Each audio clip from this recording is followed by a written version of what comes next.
Everyone, यहाँ पे question number 11 में हमें कहा जा रहा है कि सम इक्विपोटेंशियल सरफेस इन स्पेस, जो कि हमें फिगर में दिखाया गया है और उसका मैग्नीट्यूड एंड डायरेक्शन भी हमें गिवन है ना। तो आपसे पूछा जा रहा है क्या कि इलेक्ट्रिक फील्ड का जो है आपका मैग्नीट्यूड कितना होगा और डायरेक्शन कितना होगा, है ना। इक्विपोटेंशियल सरफेस ये हमारा है 10, 20, 30 एंड 40 सेंटीमीटर की दूरी पे, है ना। और पोटेंशियल जो है वो हमारा इक्वली घट रहा है, 10-10 का चेंजेस आ रहा है ना। तो हम लोग जानते हैं कि जो हमारा इलेक्ट्रिक फील्ड जो है वो आपका क्या होता है, पोटेंशियल सरफेस के परपेंडिकुलर होता है, इक्विपोटेंशियल सरफेस के परपेंडिकुलर होता है। ये कुछ ऐसा होगा, है ना। तो यहाँ पे देखिए एंगल 30 डिग्री बन रहा है, तो ये एंगल कितना होगा 90 डिग्री, क्योंकि इलेक्ट्रिक फील्ड जो है इक्विपोटेंशियल सरफेस के क्या होता है, परपेंडिकुलर होता है ना। तो ये देखिए, तो टोटल एंगल ये एक्स एक्सिस के साथ कितना बनाएगा, तो टोटल एंगल जो होगा ये 30 और ये 90 कितना हो जाएगा 120 डिग्री, है ना। तो यहाँ से हमें ये क्लियर हो रहा है कि इलेक्ट्रिक फील्ड का जो डायरेक्शन होगा वो क्या होगा 120 डिग्री, है ना, with the positive direction of x axis. अब यहाँ पे हमें क्या फाइंड करना है, मैग्नीट्यूड। तो हम लोग जानते हैं ई इक्वल्स टू क्या होता है, delta we by delta R, है ना। तो यहाँ से हम लोग लिख सकते हैं क्या, डेल्टा वी इन दोनों के लिए कितना आएगा 60 - 50 दैट इज 10, ठीक है। और डेल्टा आर क्या होगा, आर हमारा होगा perpendicular distance between two equipotential surfaces. Like ये जो हमारा दूरी होगा ना, ये वाला, है ना, ये जो दूरी है इसी दूरी को हमें फाइंड करना है। तो देखिए यहाँ पे 10 से 20 तक की डिस्टेंस हमारे पास 10 है ना। और यहाँ पे आपका एंगल 30 है ना। और तो ये कितना हो जाएगा, ये हो जाएगा आपका 60 डिग्री, है ना। ये कितना हो जाएगा एंगल 60 डिग्री, तो ये 60 डिग्री हो जाएगा। तो ये हमारा जो है 10 का एक कंपोनेंट इसके अलॉन्ग कितना आ जाएगा 10 cos 60, है ना। तो डेल्टा आर का वैल्यू कितना आएगा 10 cos 60। ये जो हमने डेल्टा आर का जो वैल्यू लिखा है ना 10 cos 60, इसमें 10 जो है ये सेंटीमीटर में, तो इसको मीटर में कन्वर्ट करने के लिए हमें 100 से क्या करना होगा, डिवाइड करना होगा, है ना। तो इसको 100 से डिवाइड कर दिए, तो इसका जो नेट जो रिजोल्यूशन है वो कितना आएगा, 10 से 10 तो कैंसिल आउट हो जाएगा, 100 ऊपर चला जाएगा, डिवाइड बाई cos 60 का वैल्यू होता है आपका 1/2। तो इसको रिजॉल्व करेंगे तो कितना आएगा, ये 2 ऊपर चला जाएगा, ये कितना होगा 200 वोल्ट पर मीटर, है ना। ये हमारा इलेक्ट्रिक फील्ड होगा।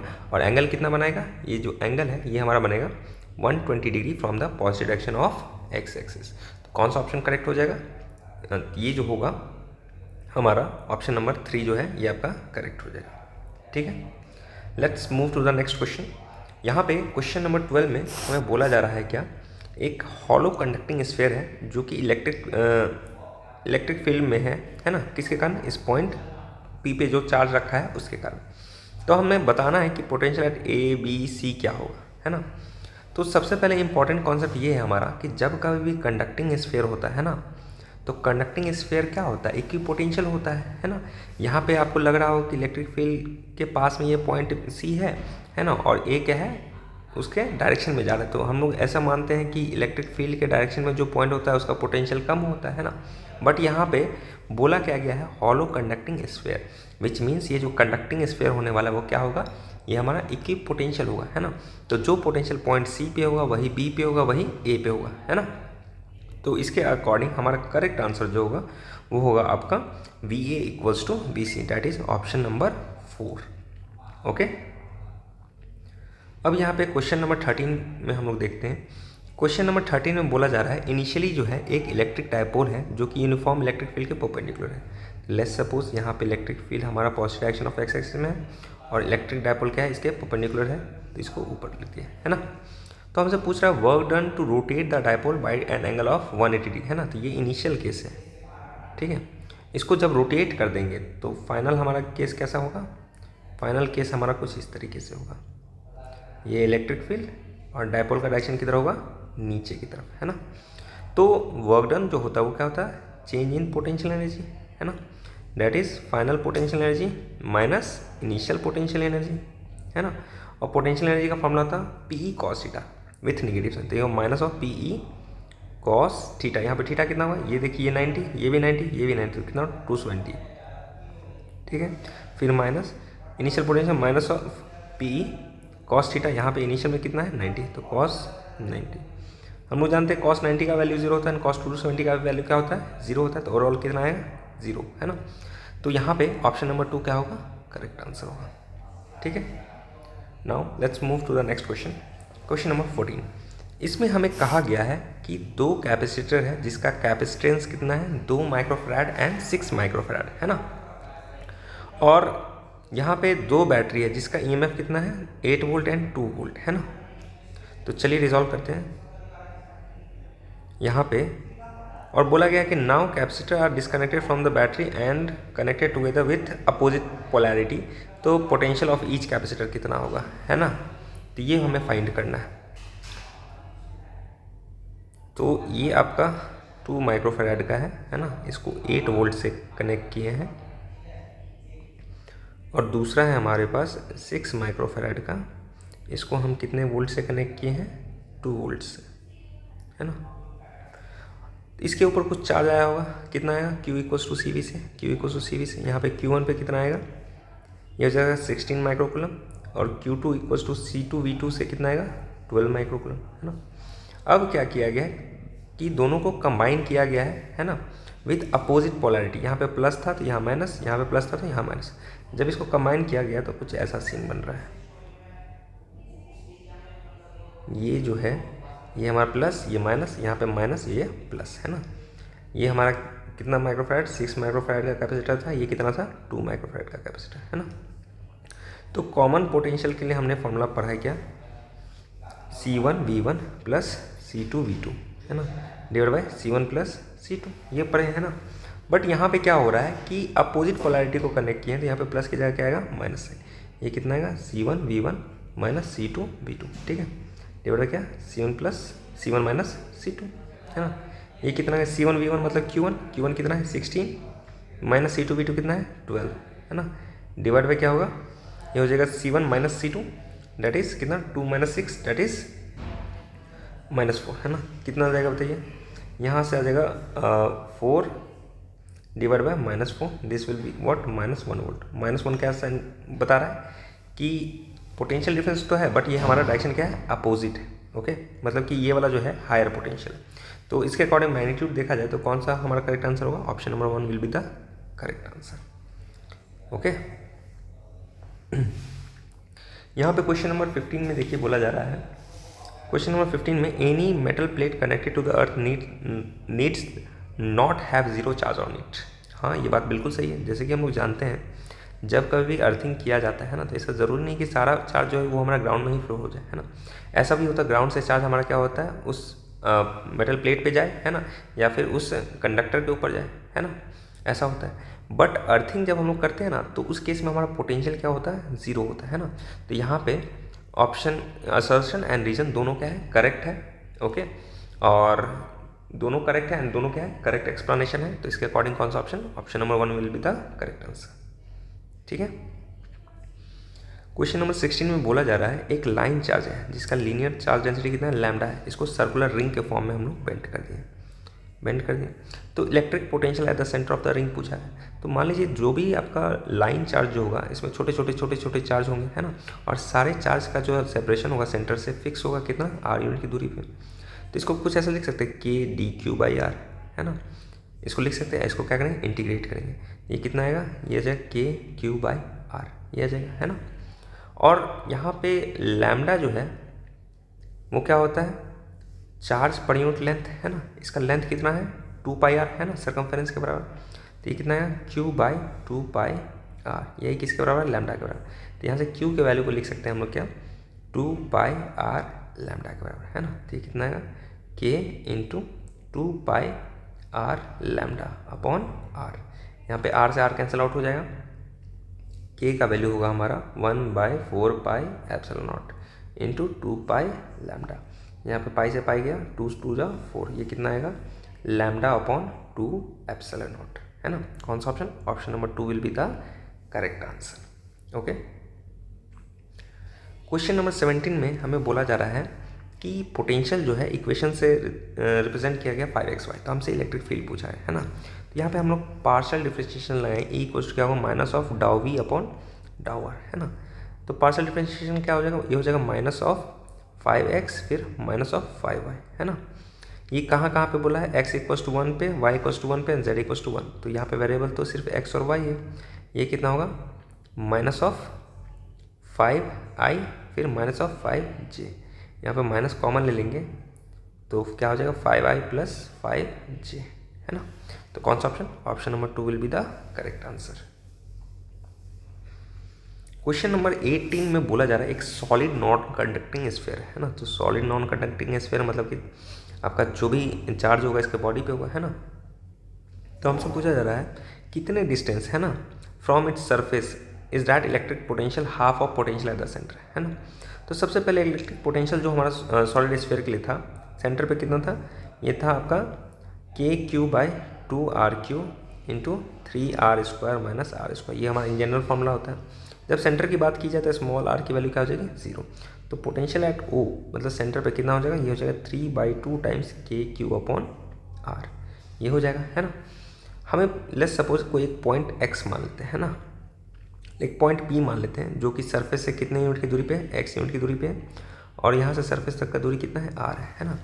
बोला है at what distance from its surface is electrostatic potential half of potential at centre, है ना। तो ये जो सेंटर पे था कितना था, 3/2 टाइम्स KQ/R, है ना। ये क्या है, ये हाफ है ना, किसके, इस पॉइंट P के। तो इसके लिए क्या हुआ, KQ/R प्लस x। हमें यहाँ पे सरफेस से उस पॉइंट तक का डिस्टेंस फाइंड करना है।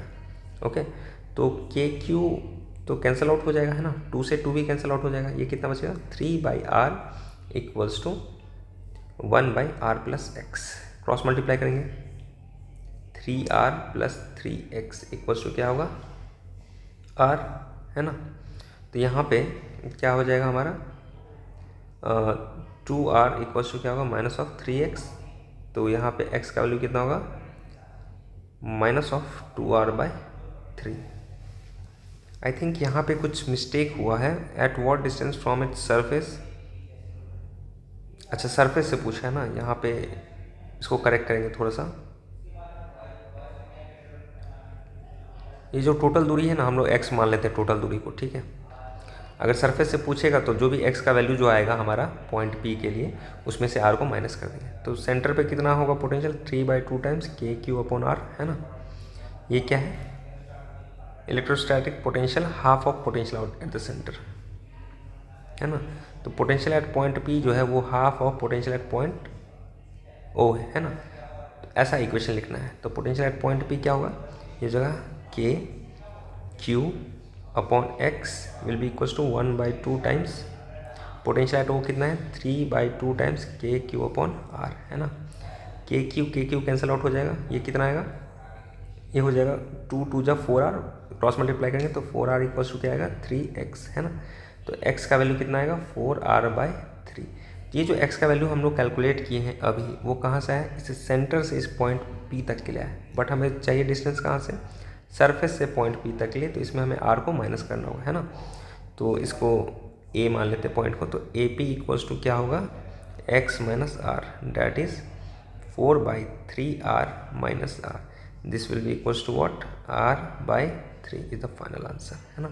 तो कौन सा ऑप्शन होगा, option number 2 will be the correct answer. Okay, अब हम लोग मूव करेंगे क्वेश्चन नंबर 19 की तरफ। ये क्वेश्चन नंबर 19 काफ़ी ज़्यादा इंपॉर्टेंट क्वेश्चन है ना।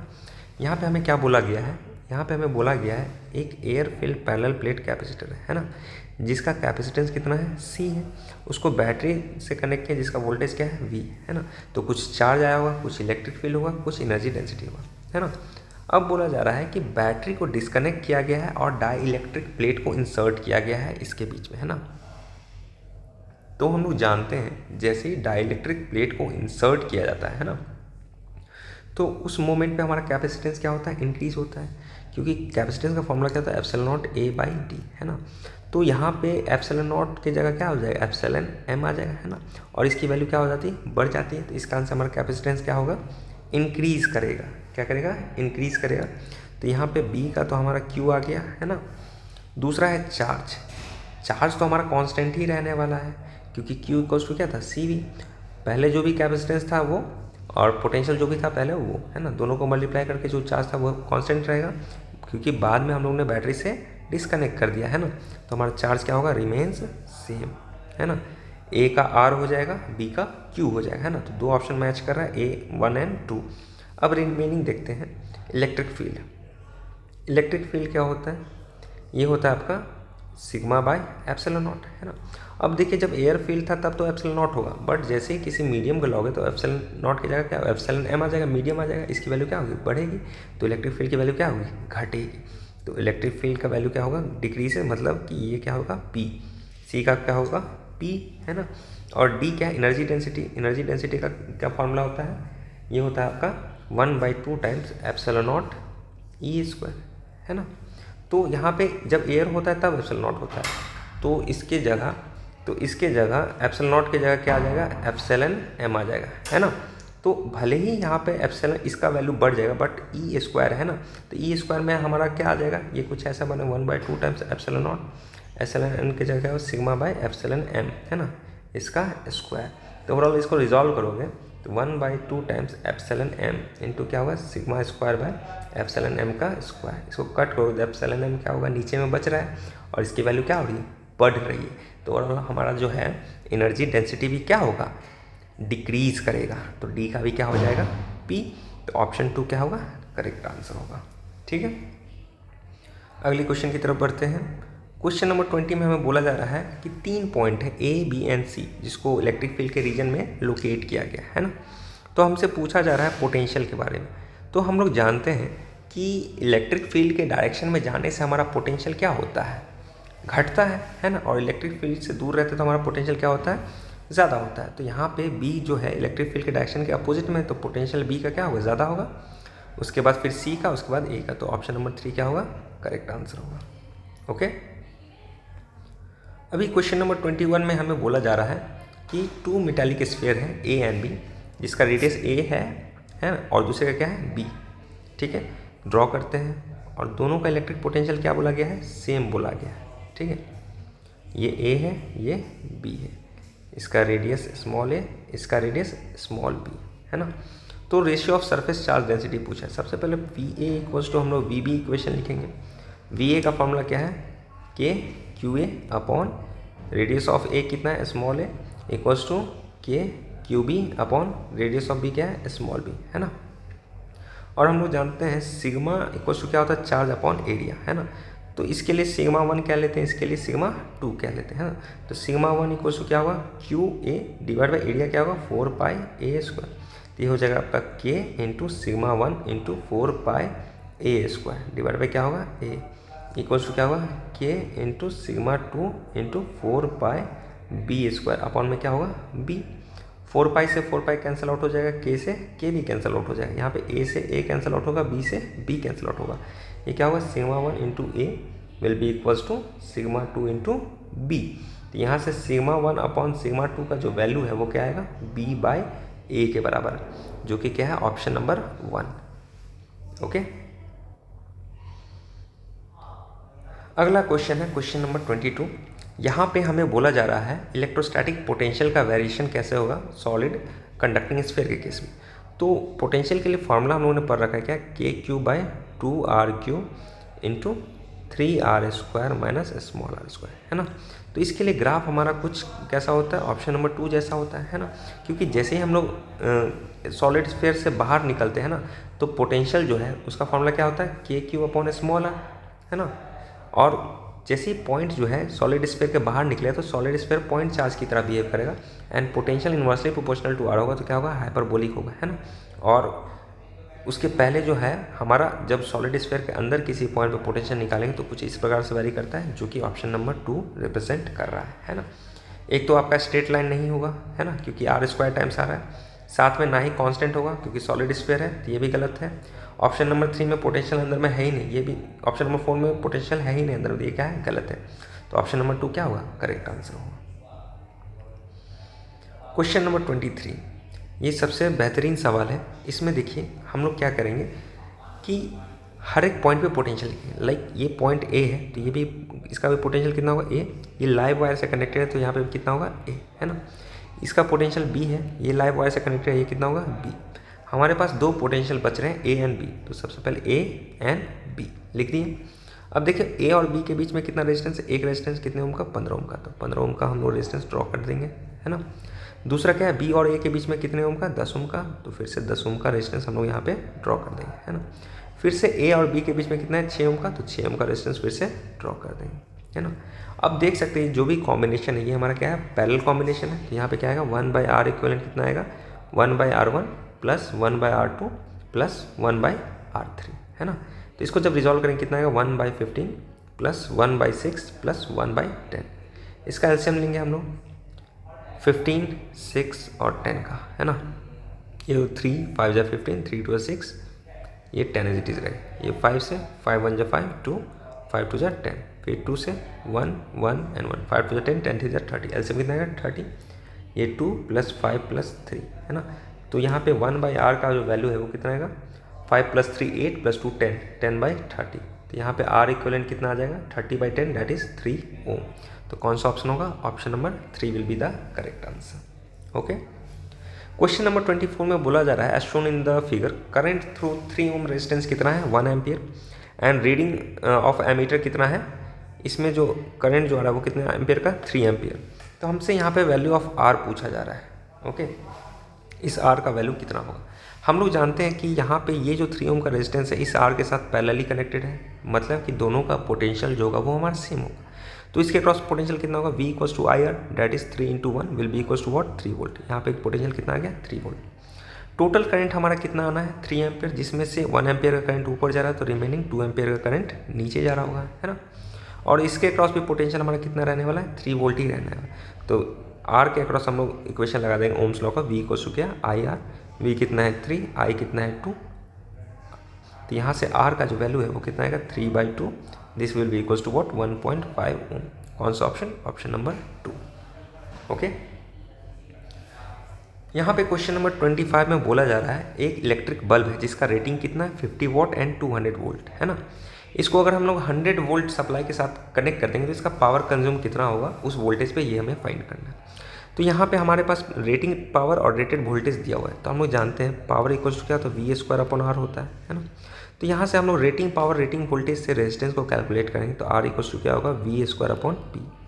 This will be equals to 200 × 200 divide by power कितना है 50, ठीक है।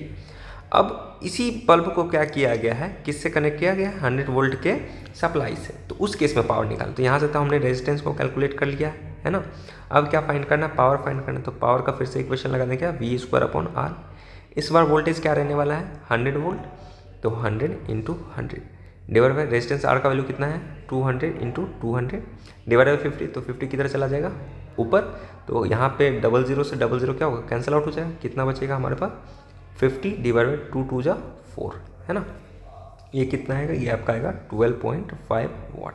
कौन सा option, option number 2 will be the correct answer. Okay, अभी क्वेश्चन नंबर 26 में हमें बोला जा रहा है कि जो आपका सेल है उसका EMF कितना है 3 वोल्ट एंड इंटरनल रेजिस्टेंस क्या है नेग्लिजिबल, है ना। और बोला जा रहा है रेजिस्टेंस ऑफ वोल्ट मीटर कितना दिया गया 40 ओम का दिया गया। तो reading of the volt meter कितना होगा ये हमें फाइंड करना है ना। तो रीडिंग को फाइंड करने के लिए सबसे पहले हमें यहाँ पे करंट पता होना चाहिए, है ना। करंट कितना पास होगा इस 40 ओम के थ्रू, तब जाके हमें पोटेंशियल पता चल पाएगा। तो उसके लिए हमें करंट फाइंड करना होगा। तो यहाँ पे देखिए ये जो दो आपका 40 ओम का रेजिस्टेंस है इसका इक्विवेलेंट रेजिस्टेंस कितना हो जाएगा, ये हो जाएगा आपका 20 ओम का, है ना। तो कुछ सर्किट ऐसा बन जाएगा 3 वोल्ट, ये 10 ओम, ये कितना 20 ओम, है ना। अब ये दोनों सीरीज में है तो R इक्विवेलेंट कितना आ जाएगा, it will be equals to 30 ohm. Voltage कितना है 3 वोल्ट, तो I इक्वल्स टू V/R होता है। तो V कितना 3 डिवाइड R कितना 30, this will be equals to what 1/10 that is 0.1 ampere, है ना। मतलब कि इस लूप में आपका 0.1 एम्पियर का करंट फ्लो करेगा। क्योंकि यहाँ पे आपका रेजिस्टेंस इक्वल है, मतलब कि दोनों साइड आपका जो करंट है इक्वली डिवाइड होगा। तो इधर कितना जाएगा 0.1/2 एम्पियर का करंट जाएगा। तो इसके क्रॉस वोल्टेज कितना होगा, तो फिर से ओम्स लगाएंगे, that is V equals to I × R।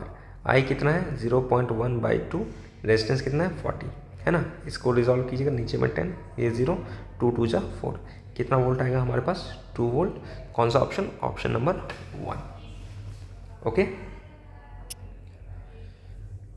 अगले क्वेश्चन में बोला जा रहा है कि ड्रिफ्ट वेलोसिटी ऑफ इलेक्ट्रॉन, है ना, इन अ सिलिंड्रिकल कंडक्टर इज VD, है ना, और I फ्लो कर रहा है। तो रेडियस ऑफ क्रॉस सेक्शन को क्या किया डबल और करंट को क्या किया हाफ। तो ड्रिफ्ट वेलोसिटी क्या होगा, तो हम लोग करंट का फॉर्मूला जाता है I इक्वल्स टू क्या होता है NEAVD, है ना।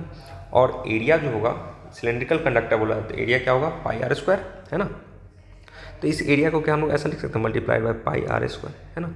ये हमारा इनिशियल केस था। सेकंड केस में क्या बोला गया, करंट को हाफ किया गया तो क्या होगा I/2 इक्वल्स टू NE, है ना। और ये क्या होगा VD डैश, और इसका एरिया कितना हो जाएगा, रेडियस को क्या गया डबल किया गया तो पाई इंटू 2r का square that is 4r square, है ना। अब दोनों को क्या करेंगे डिवाइड कर देंगे, NE से NE क्या होगा कैंसिल, पाई से पाई कैंसिल, r स्क्वायर से r स्क्वायर कैंसिल, कितना बचा I divided by I/2 will be equals to VD divide by 4 times VD dash. यहाँ से I और I भी कैंसिल आउट हो जाएगा, ये 2 किधर चला जाएगा न्यूमरेटर में, 2 इक्वल्स टू होगा VD अपॉन 4 VD डैश। तो इसको क्रॉस मल्टीप्लाई करोगे तो 8 times VD dash equals to क्या आएगा VD, तो VD डैश का वैल्यू कितना आएगा VD अपॉन 8। कौन सा option, option number 4 will be the correct answer, है ना। अभी क्वेश्चन नंबर 28 में हमें बोला जा रहा है कि करंट I का वैल्यू कितना होगा, मतलब इसके थ्रू करंट जो निकल रहा होगा उसका वैल्यू कितना होगा। तो हम लोग जानते हैं कि जितना करंट आएगा उतना ही करंट सर्किट में जाएगा, है ना। तो इनवर्ड करंट कितना 8 + 10 + 4 कितना हो जाएगा 10, 8, 18, 4, 22, मतलब 22 एम्पेयर का करंट आ रहा है और इसमें घूम रहा है, किधर घूम रहा है उससे हमें मतलब नहीं है। तो 22 एम्पेयर का करंट अगर सर्किट में आएगा तो बाहर भी कितना जाना चाहिए 22 एम्पेयर का ही करंट जाना चाहिए। तो इसके थ्रू कितना जाएगा I नेट कितना था 10 + 8 + 4 this will be equals to what 22 ampere. कौन सा option, option number 1 will be the correct answer, ठीक है।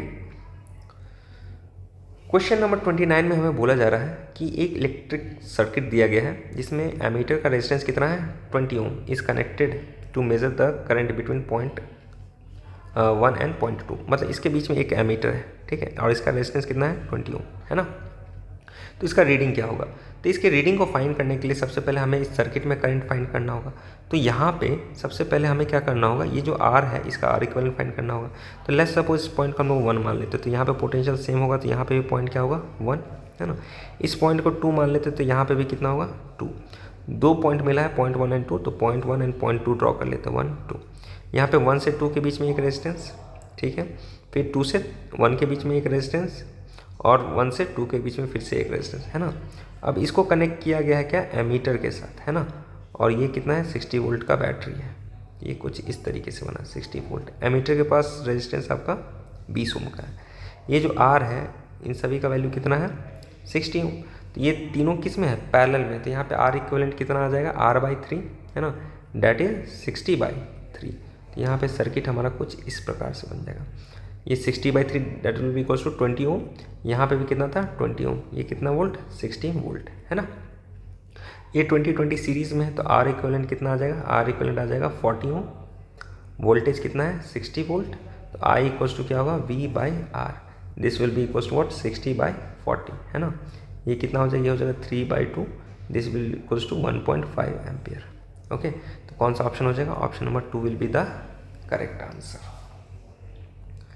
क्वेश्चन नंबर 30 देखिए, ये भी बहुत अच्छा सवाल है। इसमें देखिए 5 बल्ब है जिसका इंटरनल रेजिस्टेंस कितना 110, तो सभी बल्ब को रेजिस्टेंस से हम लोग क्या करेंगे रिप्लेस कर देंगे। कितना है 110 ओम का रेजिस्टेंस है और ये सभी रेजिस्टेंस आपस में क्या है पैरेलल में।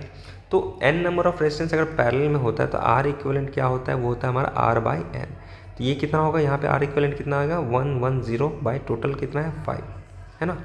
ये कितना आएगा 5 2 जा 10, 5 2 जा 10, मतलब कि 22 ओम हमारा R इक्विवेलेंट होगा, है ना। तो करंट कितना होगा I equals to V/R, V कितना है 220, तो 220 डिवाइड बाई R कितना 22, है ना। तो ये कितना आएगा 10 एम्पियर का करंट हमारे पास आ रहा है। क्योंकि ये सारा रेजिस्टेंस एक जैसा है तो करंट जो है सब में क्या होगा इक्वली डिवाइड होगा। अगर 10 एम्पियर है तो पाँचों में इक्वली, तो 10/5 क्या होगा 2 एम्पियर, मतलब कि हर एक ब्रांच में 2-2 एम्पियर का करंट यहाँ पे जाएगा, है ना। तो 2 ampere 2 ampere 2 ampere 2 ampere and 2 ampere, है ना। अब देखिए यहाँ पे ये तो 4 एम्पियर का करंट, मतलब ये 2 एम्पियर का करंट, ये 2 एम्पियर का करंट मिलकर 4 एम्पियर हो जाएगा, वो तो एमीटर से पहले ही निकल जाएगा। बट बाकी का जो 2 और 2 टोटल 6 एम्पियर का जो करंट होगा वो इस एमीटर के थ्रू होते हुए जाएगा। तो टोटल करंट ये एमीटर कितना रीड करेगा 6 एम्पियर का। तो कौन सा ऑप्शन हो जाएगा, option number 4, okay. Question number 31 में देखिए, क्वेश्चन नंबर 31 में हमें बोला जा रहा है क्या कि electric potential at point P find करना है हमें, है ना। तो इसको अर्थिंग कर रहे हैं तो यहाँ पे पोटेंशियल कितना हो जाएगा 0। अगर इस पॉइंट पी पे पोटेंशियल फाइंड करना है तो उसके लिए हमें सारे कैपेसिटर के ऊपर चार्ज फाइंड करना होगा, है ना। तो नेट पोटेंशियल अपने पास कितना है, potential difference 12 minus 0 will be equals to 12, और ये सारे कैपेसिटर क्या है, सीरीज़ में है। तो सीरीज़ में हम लोग सी इक्वलेंट निकालेंगे, 1/c इक्वलेंट कितना होगा, 1/c1 plus 1/c2 plus 1/c3। तो 1/c इक्वलेंट आ जाएगा आपका, एलसीएम हो जाएगा 2, ये कितना 1 प्लस 2 प्लस 1, तो c इक्वलेंट कितना हो जाएगा 2/4, this will be equals to 1/2c, है ना। यहाँ पे c इक्वलेंट आ जाएगा 1/2, और q इक्वल्स टू क्या होता है, c इंटू वी, है ना। मतलब कि टोटल चार्ज कितना स्टोर होगा, c इक्वलेंट कितना है 1/2, पोटेंशियल कितना है 12, मतलब कि 6 माइक्रोकूलम का चार्ज हर एक पे स्टोर होगा, है ना। अब चलिए यहाँ पे इक्वेशन लिखते हैं।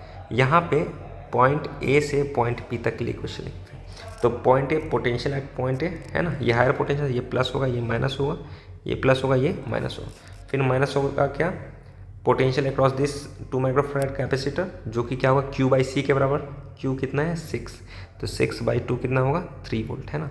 क्या होगा -3। फिर क्या होगा, फिर माइनस, फिर यहाँ पे भी Q/C करना है, Q कितना 6 डिवाइड बाई C कितना था 1, तो 6/1 कितना होगा 6, इक्वल्स टू क्या होगा VP, है ना। और पोटेंशियल एट पॉइंट ए कितना दिया है हमारे पास 12 वोल्ट, तो ये कितना होगा 12 - 3 - 6 इक्वल्स टू क्या होगा VP। 6 3 कितना हो जाएगा 9, तो 12 - 9 will be equals to potential at point P. तो पोटेंशियल एट पॉइंट पी जो है वो कितना आ जाएगा 3 वोल्ट, जो कि ऑप्शन नंबर कौन सा है 3, ठीक है। ये तो हमारा बहुत ही सिंपल सा इक्वेशन है। इसके लिए हम लोगों ने इक्वेशन पढ़ रखा है, क्या होता है J इक्वल्स टू क्या होता है सिग्मा इंटू ई। इस फॉर्मूला को आपको हमेशा से याद रखना है, ओके। उसके अकॉर्डिंग कौन सा हो जाएगा, ऑप्शन नंबर 2। यहाँ पे क्वेश्चन नंबर 33 में बोला जा रहा है on increasing the temperature of a conducting wire it's resistivity is, है ना। तो रेसिस्टिविटी हमारा क्या होगा, इंक्रीज करेगा, है ना, क्योंकि यहाँ पे हम लोगों ने इक्वेशन पढ़ा है रो इक्वल्स क्या होता है rho naught into 1 plus alpha delta T, है ना। अगर टेम्परेचर बढ़ेगा तो रो का भी वैल्यू क्या होगा, बढ़ेगा। तो कौन सा option, option number 2 will be the correct answer, okay. अगला क्वेश्चन है क्वेश्चन नंबर 34। इसमें हमें ग्राफ के बारे में एनालाइज करके बताना है। बोला जा रहा है variation of resistivity of nichrome wire as a function of absolute temperature. तो रो का फॉर्मूला क्या होता है rho naught into 1 plus alpha delta T, है ना। तो ये देखिए, ये रो क्या है वाई एक्सिस और टेम्परेचर क्या है एक्स एक्सिस। तो वाई इक्वल्स टू क्या आ रहा है एम एक्स प्लस सी के टर्म में आ रहा है। सी क्या होगा, ये आपका रो नॉट के बराबर होगा। इसको कुछ ऐसा लिख सकते हैं rho equals to rho naught plus rho naught alpha delta T, है ना। ये क्या है एक्स एक्सिस है, ये कुछ कांस्टेंट होगा। ये क्या है वाई एक्सिस, तो वाई इक्वल्स क्या होगा, इसको कांस्टेंट m मान लेते हैं। ये क्या है x और प्लस रो नॉट का वैल्यू क्या c। तो ये एक स्ट्रेट लाइन देगा। तो कौन सा option, option number 3 will be the correct answer. Question number 35 में देखिए बोला जा रहा है applied electric field across conductor is increase, है ना। इलेक्ट्रिक फील्ड को इंक्रीज किया जा रहा है बाई 2 टाइम्स। तो मोबिलिटी क्या होगा, है ना। तो म्यू इक्वल्स टू क्या होता है VD/E होता है, ठीक है। बट म्यू जो है, म्यू क्या है, मोबिलिटी जो है वो आपका कैरेक्टरिस्टिक प्रॉपर्टी ऑफ मटेरियल होता है ना। क्या होता है, कैरेक्टरिस्टिक प्रॉपर्टी ऑफ मटेरियल, है ना। तो ये हमारा मटेरियल के ऊपर डिपेंड करता है। तो इलेक्ट्रिक फील्ड में चेंजेस लाइए या ना लाइए, है ना, उससे आपका ड्रिफ्ट वेलोसिटी चेंज होगा, बट मोबिलिटी के ऊपर कुछ भी चेंजेस नहीं होगा। So option 1 will be the correct answer. Question number 36 में बोला जा रहा है 2 बल्ब है, दोनों बल्ब को पैरेलल में कनेक्ट किया गया है और उनका रेजिस्टेंस का रेशियो 3:1 का है ना। तो हमसे पावर पूछा जा रहा है। तो ये कुछ ऐसा है, ठीक है। इसका पावर P1, इसका पावर P2। इसको अगर पैरेलल में कनेक्ट किया जाए तो दोनों के क्रॉस वोल्टेज क्या होगा, सेम होगा। पावर का फॉर्मूला क्या होता है V²/R, है ना। तो P1/P2 जो होगा वो क्या होगा V²/R1 डिवाइड बाई क्या होगा V²/R2, है ना। तो यहाँ से V² तो कैंसिल आउट हो जाएगा। ये क्या बचेगा P1/P2 will be equals to what R2/R1। और यहाँ पे हमें R1/R2 का वैल्यू कितना दिया गया है 3:1। तो R2/R1 कितना हो जाएगा 1:3। तो कौन सा ऑप्शन, ऑप्शन नंबर 3। अगला क्वेश्चन में बोला जा रहा है क्वेश्चन नंबर 37 में एक बैटरी है जिसका EMF कितना है 10 वोल्ट, कितना है 10 वोल्ट, और इंटरनल रेजिस्टेंस कितना है 3 ohm is connected to a resistor, है ना। और करंट जो है सर्किट में कितना है 0.5 एम्पियर। तो हमसे terminal voltage of the battery पूछा जा रहा है ना। तो इसे हम लोग कुछ इस तरीके से रिजॉल्व करेंगे। यहाँ पे एक आपका बैटरी है जिसका एमएफ 10 वोल्ट का है और इंटरनल रेजिस्टेंस कितना है 3 ओम। ठीक है, और इसको एक रजिस्टर के थ्रू कनेक्ट किया गया है। ठीक है, और इसमें करंट कितना है 0.5 एम्पियर का। ठीक है, तो हम लोग जानते हैं यहाँ पे लेट्स सपोज आर मान लेते तो V इक्वल्स टू क्या होता है आई आर, ओम्स लॉ से, है ना। तो V कितना है 10 वोल्ट, I हमारे पास पता है 0.5 है ना, R कितना होगा R+3 ये हो जाएगा, है ना। इसको रिजॉल्व कीजिएगा, नीचे 10 जाएगा, 5 2 जा 10, तो R+3 इक्वल्स टू कितना आएगा 20, तो R का वैल्यू कितना आएगा 17 ओम, है ना। तो पूछा जा रहा what is terminal voltage of the battery, है ना, मतलब बैटरी के क्रॉस आपका पोटेंशियल कितना रहेगा वो पूछा जा रहा है। ठीक है, तो ये कितना आएगा, मतलब बैटरी के क्रॉस, मतलब ये इंटरनल रेजिस्टेंस को हमें कंसीडर करना होगा। यहाँ पे हमें आर को भी कैलकुलेट करने की ज़रूरत नहीं थी। तो ये मान लीजिए पॉइंट ए, ये पॉइंट क्या है बी है, तो ए से बी तक के लिए इक्वेशन हम लिख सकते हैं कितना आएगा VA-10, क्योंकि हम लोग हायर से लोअर में जा रहे हैं, है ना। और करंट आपका क्या है एंटी क्लॉकवाइज, ये प्लस ये माइनस, है ना। फिर क्या होगा +3 इंटू आई का वैल्यू कितना है 0.5 इक्वल टू क्या VB, तो VA माइनस VB का वैल्यू कितना आएगा, ये हो जाएगा 10 - 3 इंटू 0.5, दिस विल बी 10 - 1.5, ये कितना आएगा, ये आएगा आपका 8.5 वोल्ट के बराबर, है ना। तो कौन सा option, option number 4 will be the correct answer. Okay, ये आर इक्वलेंट, आर को कैलकुलेट करने की ज़रूरत नहीं थी, हम लोग सिंपली इक्वेशन लिख सकते थे। यहाँ पे देखिए 5 प्लेट है जिसका एरिया ए है, सेपरेशन डी है, तो नेट कैपेसिटेंस पूछा है। तो जैसे कि आप देख सकते हैं ये जो आपका अरेंजमेंट जो है वो कौन सा है, सीरीज़ कॉम्बिनेशन है। कैसा है, सीरीज़। तो यहाँ पे कुछ ऐसा जाएगा, नंबरिंग कर देते 1 2 3 4 5, पहला प्लेट 1 2 के बीच में, फिर 2 3 के बीच में, फिर 3 4 के बीच में एंड 4 5 के बीच में, है ना। ये पॉइंट डी है, ये पॉइंट ई है, सबका कैपेसिटेंस कितना होगा सी एंड सी। तो यहाँ पे हमें सी इक्विवेलेंट फाइंड करना है, सब क्या सीरीज़ में, तो सी इक्विवेलेंट का फॉर्मूला होगा 1/C1 + 1/C2 + 1/C3 + 1/C4। ये क्या हो जाएगा 1/C equivalent will be equal to what, 1/C + 1/C + 1/C + 1/C। तो सी इक्विवेलेंट को रिजॉल्व कीजिएगा, कितना आएगा, ये हो जाएगा आपका C/4 के बराबर। और कैपेसिटेंस का फॉर्मूला होता है क्या, ε0 A/D, है ना। तो यहाँ से सी इक्विवेलेंट आ जाएगा आपका ε0 A/4D, this will be your final answer. ठीक है, कौन सा option, option number 1। Question number 39 में हमें बोला जा रहा है क्या कि electromotive force is not a force, it is the voltage difference between 2 terminal of a battery in open circuit. तो हाँ, ये बात बिल्कुल सही है ना। और स्टेटमेंट बी बोला जा रहा है potential difference across terminal of the battery having some internal resistance can never be greater than EMF of a battery. ये भी बात क्या है, बिल्कुल सही है ना। दोनों ऑप्शन तो करेक्ट है, बट दोनों जो है ये एक दूसरे को इंटर रिलेट नहीं कर रहे हैं ना। तो यहाँ पे क्या हो जाएगा, both statements are correct. Okay, question number 40 में बोला जा रहा है which of the following is incorrect resistance, incorrect statement, है ना। तो पहला है conductance of a metallic conductor decreases with increase in temperature. तो ये बात बिल्कुल सही है, कंडक्टेंस हमारा क्या होता है, डिक्रीज करता है ना कंडक्टर का, टेम्परेचर जैसे जैसे इंक्रीज करते हैं। बट सेमी कंडक्टर में क्या होता है, हमारा कंडक्टेंस बढ़ता है ना। ऑप्शन 1 करेक्ट है। ऑप्शन 2 में बोला if the radius of metallic wire is halved by stretching it, है ना, इट्स रेजिस्टेंस बिकम डबल। ये बात क्या है, बिल्कुल गलत है ना। क्योंकि यहाँ पे आप लोगों को कॉन्सेप्ट बताया गया, वॉल्यूम हमारा कांस्टेंट होता है, तो A1 L1 = A2 L2 करके आपको रेजिस्टेंस के लिए इक्वेशन लिखवाया गया होगा कि R जो है क्या है directly proportional to N² times आता है ना। तो ये डबल नहीं होगा, ये आपका क्वाड्रपल होना चाहिए। तो ऑप्शन नंबर 2 जो है ये आपका रॉन्ग है। तो मतलब कि इस क्वेश्चन के अकॉर्डिंग ये ऑप्शन नंबर 2 क्या होगा, करेक्ट आंसर होगा। क्वेश्चन नंबर 41 में हमें बोला जा रहा है कि इलेक्ट्रोमोटिव फोर्स जो है ना, of a cell is equal to potential difference across इस terminal when no current is flowing, है ना। तो ये बात सही है। Voltage drop happens in a cell due to internal resistance when current flows through it. हाँ, ये भी बात सही है, जहाँ कहीं भी इंटरनल रेजिस्टेंस आएगा या फिर एक्सटर्नल रेजिस्टेंस भी आता है वहाँ पे वोल्टेज ड्रॉप होता है। सी में बोला गया if multiple identical cells are connected in series total EMF decreases. ये बात क्या है, गलत है। हम लोग जब आर इक्विवेलेंट सीरीज का प्रूफ कर रहे थे, है ना, तो उस केस में जो है हम लोग R1 R2 ले रहे थे, है ना। इसको एक पोटेंशियल V के साथ कनेक्ट किए थे, तो यहाँ पे V1 पोटेंशियल आ रहा था, यहाँ पे V2 पोटेंशियल आ रहा था, तो net potential V equals to क्या लिखते थे, V1 प्लस V2, मतलब कि पोटेंशियल हमारा क्या था ऐड होता था, है ना, ये घटता नहीं था। तो ऑप्शन नंबर 3 क्या है, ये गलत है। और ऑप्शन नंबर 4 में बोला गया है if multiple identical cells are connected in parallel with their positive terminals on the same side, total EMF remains same as individual cell. हाँ, तो ये बात बिल्कुल सही है, पैरेलल कनेक्शन में हमारा पोटेंशियल क्या होता है, सेम होता है ना।